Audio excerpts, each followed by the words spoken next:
Assalamualaikum. Kami dari kelompok 2 akan membahas tentang negara dan konstitusi. Jadi, simak penjelasan kita ya. Nah, teman-teman, sebelumnya apa sih negara itu? Jadi, negara adalah suatu organisasi kekuasaan dari sekelompok atau beberapa kelompok manusia yang bersama-sama mendiami satu wilayah serta mengakui adanya satu pemerintahan yang mengatur tata tertib serta keselamatan dari sekelompok atau beberapa kelompok manusia tersebut. Semua negara memiliki unsur-unsur mutlak yang harus ada. Yang pertama yaitu wilayah atau daerah teritorial yang sah. Wilayah merupakan daerah kekuasaan suatu negara serta menjadi tempat tinggal bagi rakyat negara. Wilayah secara umum terdiri dari daratan, laut, dan udara. Adapun batas-batas wilayah, yang pertama batas daratan. Ada 3. Yang pertama itu ada batas alam seperti sungai, laut, danau, dan lain sebagainya. Yang kedua ada batas buatan seperti pagar kawat, tembok, dan lain sebagainya.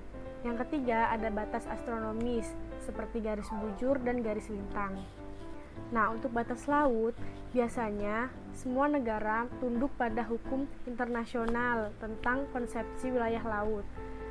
Yang pertama ada laut teritorial 12 mil, zona bersebelahan 24 mil dari pantai, zona ekonomi eksklusif 200 mil, batas landasan kontinen kurang dari 200 mil. Nah, untuk batas udara memiliki kekuasaan atas udaranya yaitu udara di atas wilayah daratan dan lautannya. Yang kedua ini ada rakyat sebagai pendukung pokok adanya negara dan tidak terbatas oleh satu etnis saja. Maksudnya dari rakyat adalah orang-orang yang bertempat tinggal di wilayah itu serta tunduk pada kekuasaan negara dan mendukung negara yang bersangkutan. Nah, rakyat ini terdiri dari penduduk WNI maupun WNA dan bukan penduduk. Maksud dari bukan penduduk adalah orang-orang yang sedang berwisata atau sedang ada kepentingan di negara tersebut. Nah, yang ketiga adalah pemerintahan yang berdaulat, yaitu adanya penyelenggara negara yang memiliki kekuasaan menyelenggarakan pemerintahan di negara tersebut. Nah, unsur wilayah, rakyat, pemerintahan yang berdaulat merupakan unsur konstitutif atau unsur pembangun yang harus dipenuhi agar terbentuk negara. Nah, ada unsur deklaratif.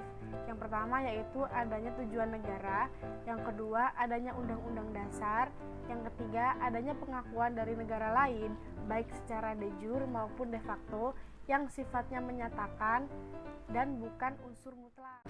Nah, yang keempat, masuknya negara tersebut ke dalam PBB. Selanjutnya ada sifat negara. Sifat negara ini ada 3. Yang pertama, memaksa. Maksudnya, negara memiliki hak untuk memaksakan kehendak dan kekuasaannya untuk menyelenggarakan ketertiban baik dengan cara kekerasan fisik maupun jalur hukum. Nah, yang kedua ada monopoli. Maksudnya, negara memiliki hak untuk menetapkan tujuan bersama masyarakat. Negara juga berhak untuk melarang sesuatu yang bertentangan dan menganjurkan apa yang dibutuhkan oleh masyarakat. Yang ketiga, mencakup semuanya atau totaliter. Maksudnya, semua kebijakan dan peraturan di suatu negara itu berlaku untuk semua orang tanpa terkecuali. Teori terjadinya negara. Proses terjadinya negara secara teoritis. Yang pertama, kenyataan. Yang kedua, hukum alam. Yang ketiga, ketuhanan. Yang keempat, perjanjian. Yang kelima, penaklukan. Proses terjadinya negara di zaman modern. Negara-negara di dunia ini terbentuk melalui sebuah proses.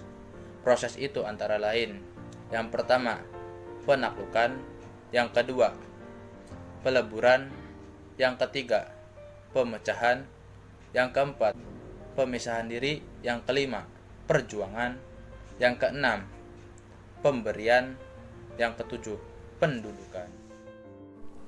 Yang ketiga mengenai klasifikasi negara. Itu dibagi menjadi 3. Yang pertama, menurut banyaknya penguasa dan orientasi kekuasaan. Kalau penguasanya satu, bentuk positifnya yaitu monarki, kayak semacam kerajaan di mana kekuasaannya itu secara turun-temurun. Kalau bentuk negatifnya ada tirani, penguasa tunggal yang memiliki kekuasaan secara brutal, sewenang-wenang tanpa memandang keadilan. Kalau penguasanya sekelompok orang, itu bentuk positifnya ada aristokrasi, di mana bentuk pemerintahan kekuasaannya dipegang oleh sekelompok kecil yang memiliki keistimewaan. Kalau bentuk negatif ada oligarki, sama kayak aristokrasi, bedanya bentuk pemerintahan di mana kekuasaannya dipegang oleh sekelompok orang elit yang dibedakan dari keluarga, kekayaan, militer gitu. Kalau penguasanya itu segerombol orang, banyak orang, itu bentuk positifnya ada demokrasi kayak Indonesia ini kan, yang dimana kekuasaannya itu dari rakyat, oleh rakyat, untuk rakyat, dan semua warga negara mempunyai hak yang sama untuk memberikan pendapat mengenai negaranya. Dan bentuk negatifnya itu ada mogokrasi, di mana segerombolan orang yang tidak mengetahui mengenai seluk-beluk pemerintahan tersebut, sehingga menjalankan pemerintahan dengan sewenang-wenang dan tanpa mengikuti aturan. Yang kedua, menurut bentuk negara, ada negara kesatuan. Contohnya kayak Indonesia, bentuk negara yang merdeka, yang berkedaulatan, di mana yang berkuasa hanyalah satu pemerintahan pusat yang mengatur seluruh daerah. Yang kedua ada negara serikat atau yang dikenal dengan federasi. Kayak Amerika Serikat, itu kan sebuah negara yang merupakan gabungan dari beberapa negara lain. Yang ketiga, menurut asas pemerintahan. Kalau dilihat dari segi ekonomi, ada negara agraris di mana mayoritas warganya melakukan bercocok tanam. Terus ada negara industri juga, negara berkembang, negara belum berkembang. Dari segi politik ada negara demokratis, contohnya Indonesia, ada negara otoriter, contohnya Arab Saudi. Dari segi sistem pemerintahan ada negara parlementer, contohnya Jepang. Terus dari segi ideologi bangsa ada negara liberal, negara komunis, negara sosialis. Negara juga memiliki fungsi teman-teman sebagai pertahanan dan keamanan, di mana melindungi rakyat dan wilayahnya dari ancaman, dan sebagai pengaturan dan ketertiban juga, yaitu dengan membuat peraturan pemerintahan dan undang-undang. Dan negara juga sebagai kesejahteraan dan kemakmuran dengan mengeksplorasi sumber daya alam dan sumber daya manusia untuk kesejahteraan bersama. Dan negara juga memiliki fungsi yaitu sebagai penegakan hukum secara adil dan tegas tanpa pilih kasih. Negara Kesatuan Republik Indonesia. Gagasan bangsa Indonesia tertuang dalam Ikrar Sumpah Pemuda teman-teman pada tanggal 28 Oktober 1928. Dan ada faktor juga kenapa berdirinya bangsa Indonesia, karena sama-sama mempunyai perasaan senasib di tempat tinggalnya sendiri dengan jangka waktu lama tapi dijajah oleh negara lain, sehingga timbul perasaan dan cita-cita untuk bersama-sama ingin merdeka dan mempertahankan tempat tinggalnya. 4. Konstitusi. Pengertian konstitusi juga berasal dari bahasa Prancis, yaitu constituer, yang berarti membentuk. Dengan begitu, konstitusi berarti pembentukan suatu negara atau menyusun suatu negara. Jika pengertian secara luas, konstitusi berarti keseluruhan dari ketentuan-ketentuan dasar atau hukum-hukum dasar yang tertulis maupun tidak tertulis. Jika pengertian secara sempit, konstitusi berarti piagam dasar atau undang-undang dasar, yaitu dokumen lengkap mengenai peraturan-peraturan dasar negara.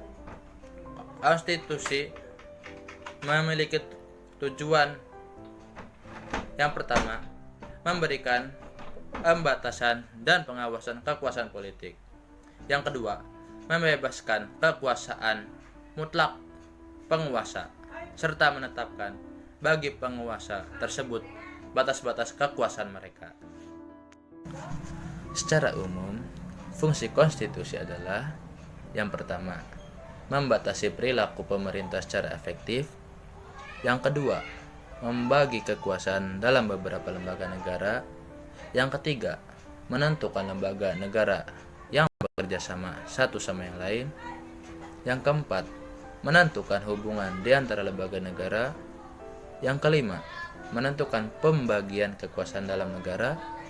Yang keenam, menjamin hak warga negara dan tindakan sewenang-wenang. Yang ketujuh, menjadi landasan struktural penyelenggaraan pemerintah. Kedudukan dan sifat konstitusi. Konstitusi dalam setiap negara di dunia memiliki kedudukan formal yang sama, yaitu 1. Konstitusi sebagai hukum dasar, karena berisi aturan dan ketentuan tentang hal-hal yang mendasar dalam kehidupan suatu negara. Yang kedua, konstitusi sebagai hukum tertinggi. Aturan-aturan yang terdapat dalam konstitusi secara hierarkis mempunyai kedudukan lebih tinggi terhadap aturan-aturan yang lain. Sifat konstitusi biasanya dikaitkan dengan pembahasan tentang sifat-sifatnya yang lentur atau kaku, tertulis atau tidak tertulis, dan sifatnya yang formal atau material. Konstitusi dikatakan lentur atau kaku adalah yang pertama, apakah terdapat naskah konstitusi itu dimungkinkan dilakukan perubahan, dan apakah cara mengubahnya cukup mudah atau sulit? Yang kedua, apakah naskah konstitusi itu mudah atau tidak mudah mengikuti perkembangan kebutuhan zaman? Konstitusi tertulis apabila ia ditulis dalam naskah atau beberapa naskah. Konstitusi tidak tertulis jika ketentuan-ketentuan mengenai pemerintahan tidak tertulis dalam naskah atau beberapa naskah, melainkan hanya berupa konvensi. Konstitusi dalam arti formal adalah perhatian terhadap prosedur pembentukannya harus istimewa dibandingkan dengan pembentukan undang-undang lain. Sedangkan konstitusi dalam arti material adalah perhatian terhadap isinya yang terdiri atas pokok yang penting dari struktur dan organisasi negara. Nilai konstitusi ada 3, yaitu nilai normatif, nilai nominal, dan nilai semantik. Nilai normatif, hal ini diperoleh segenap rakyat suatu negara menerimanya, dan bagi mereka konstitusi tersebut merupakan suatu kenyataan hidup dalam arti sepenuhnya diperlukan efektif, artinya konstitusi benar-benar dilakukan secara murni dan konsekuen. Kalau nilai nominal, yaitu secara hukum, konstitusi berlaku tetapi kenyataannya kurang sempurna, sebab pasal-pasal tertentu dalam konstitusi tersebut ternyata tidak berlaku. Yang ketiga, ada nilai semantik. Dalam hal ini, konstitusi hanya sekedar istilah saja, meskipun secara hukum konstitusi tetap berlaku, tetapi kenyataannya pelaksanaannya selalu dikaitkan dengan kepentingan penguasa. Konstitusi Negara Kesatuan Republik Indonesia. Kasewer mengemukakan bahwa macam konstitusi terdiri atas konstitusi tertulis dan tidak tertulis, konstitusi fleksibel dan kaku, konstitusi derajat tinggi dan bukan derajat tinggi, konstitusi serikat dan kesatuan, dan konstitusi sistem presidensial dan parlementer. Konstitusi negara Indonesia termasuk konstitusi tertulis. Perkembangan konstitusi Indonesia terjadi dalam 4 tahap. Yang pertama yaitu Konstitusi Undang-Undang Dasar 1945, yang kedua Konstitusi Republik Indonesia Serikat atau RIS 1949, yang ketiga Konstitusi Undang-Undang Dasar Sementara 1950, dan yang terakhir Konstitusi Undang-Undang Dasar 1945 atau amandemen. Yang akan dibahas pertama yaitu Undang-Undang Dasar 1945 dari 18 Agustus 1945 sampai 27 Desember 1949. Pada tahap ini, pelaksanaan proses ketatanegaraan terbagi menjadi 2 periode. Yang periode pertama pada 18 Agustus 1945 sampai 14 November 1945. Itu ada bentuk negaranya merupakan kesatuan, bentuk pemerintahannya merupakan republik, dan bentuk kabinetnya presidensial. Yang periode keduanya dari 14 November 1945 sampai 27 Desember 1949. Bentuk negaranya masih kesatuan, bentuk pemerintahannya masih republik, tetapi bentuk kabinetnya berubah menjadi parlementer. Sistematika dari Undang-Undang Dasar 1945 yaitu pertama, pembukaan Undang-Undang Dasar 1945 terdiri atas 4 alinea. Yang kedua, batang tubuh Undang-Undang Dasar 1945 terdiri atas 16 bab dan 37 pasal. Yang ketiga, penutupannya terdiri atas penjelasan umum dan penjelasan khusus.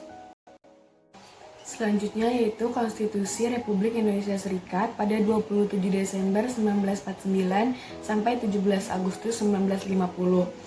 Konstitusi RIS disahkan melalui keputusan Presiden pada tanggal 31 Januari 1950 dan diundangkan pada 6 Februari 1950. Konstitusi RIS membahas tentang 3 hal. Yang pertama yaitu bentuk negaranya merupakan federasi atau serikat, bentuk pemerintahannya merupakan republik, dan bentuk kabinetnya merupakan parlementer. Sistematika dari Konstitusi RIS yaitu yang pertama pembukaannya terdapat 4 alinea.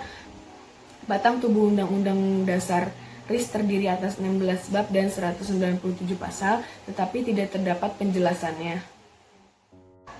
Selanjutnya yaitu Undang-Undang Dasar Sementara 1950. Berdasarkan UUD 1950, bentuk negaranya masih kesatuan, bentuk pemerintahannya masih republik, dan bentuk kabinetnya masih parlementer. Sistematika dari Konstitusi UUD 1950 yaitu pembukaannya terdapat 4 alinea, batang tubuhnya terdapat 16 bab dan 146 pasal, dan tidak terdapat penjelasan. Selanjutnya yaitu Undang-Undang Dasar 1945 dari 5 Juli 1959 sampai sekarang. Karena pelaksanaan Undang-Undang Dasar sementara 1950 tidak berjalan dengan lancar, maka pada 5 Juli 1959 Presiden mengeluarkan dekret yang isinya akan menggunakan kembali Undang-Undang Dasar 1945. Berdasarkan Undang-Undang Dasar 1945, bentuk negaranya masih merupakan kesatuan, bentuk pemerintahannya masih republik, tetapi bentuk kabinetnya berubah menjadi presidensial.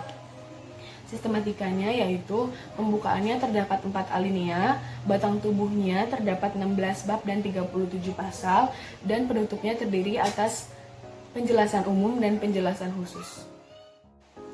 Setelah berakhirnya masa Orde Lama dan Orde Baru, akhirnya bangsa Indonesia memasuki masa reformasi. Undang-Undang Dasar 1945 mengalami amandemensi atau perubahan pada beberapa pasalnya. Amandemen ini terjadi sebanyak 4 kali. Amandemen pertama terjadi pada 19 Oktober 1999, amandemen kedua terjadi pada 18 Agustus 2000, amandemen ketiga 10 November 2001, dan amandemen keempat 10 Agustus 2002. Sistematika Undang-Undang Dasar 1945 yaitu pembukaannya terdapat 4 alinea. Batang tubuhnya atau pasal-pasalnya terdapat 20 bab dan 37 pasal, dan terdapat 3 pasal aturan peralihan dan 2 pasal aturan tambahan.